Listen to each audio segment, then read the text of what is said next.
আকৃষ্ট হয়ে উঠছে। পিসিকে সে চোখে হারানোর মতো অবস্থায় উপনীত হয়ে গেল।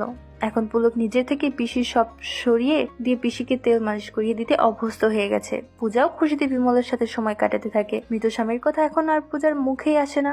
এখন সারাদিন শুধু বিমল বিমল। পূজার এখন বিমল অন্তঃপ্রাণ। বিমল এখন পিসিকে তেল মালিশ করে দেয় আর ড্যাব ড্যাব করে পিসির দৃশ্য গিলে খায়। মাঝে মাঝে বিমল পিসির ওইগুলো ছুঁয়ে দেয়। পূজা অবশ্য হাতে করে বিমলকে পাকিয়ে তুলেছে যাতে ওর স্বাদ মিটে যায়। বিমলকে পড়ানোর নামে পূজা নানা ধরনের অমন টাইপের বই পড়তে দেয়।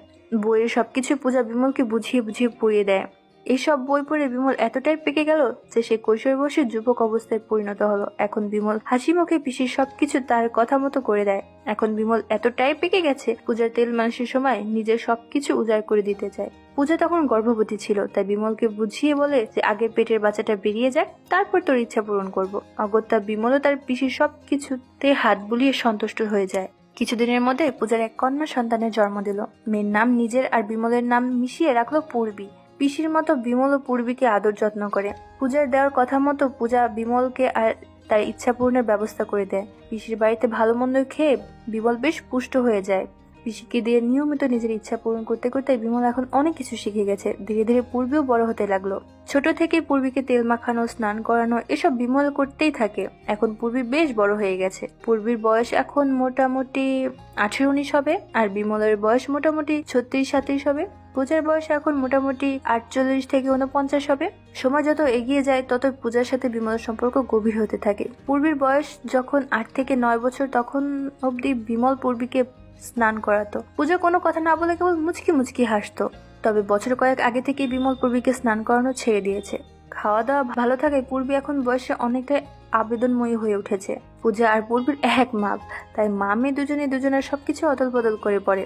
আর তোমরা যা ভাবছো সেটাও অদল বদল করে পড়ে মামে। পূর্বী একদিন বিমলকে জিজ্ঞাসা করলো, কি রে দাদা, তুই আমাকে আর আগের মতো তেল মাখিয়ে দিস না কেন? তোর কাছ থেকে সাবান তেল মাখতে আমার খুব ভালো লাগে। বিমল পূর্বীকে বলল, তুই এখন বড় হয়ে গেছিস, তোকে এখন ওসব করে দেওয়া ঠিক নয়। পূর্বী বলল, আর তুমি যখন আমার মাকে দিয়ে তোমার ইচ্ছা পূরণ করো সেটা ঠিক।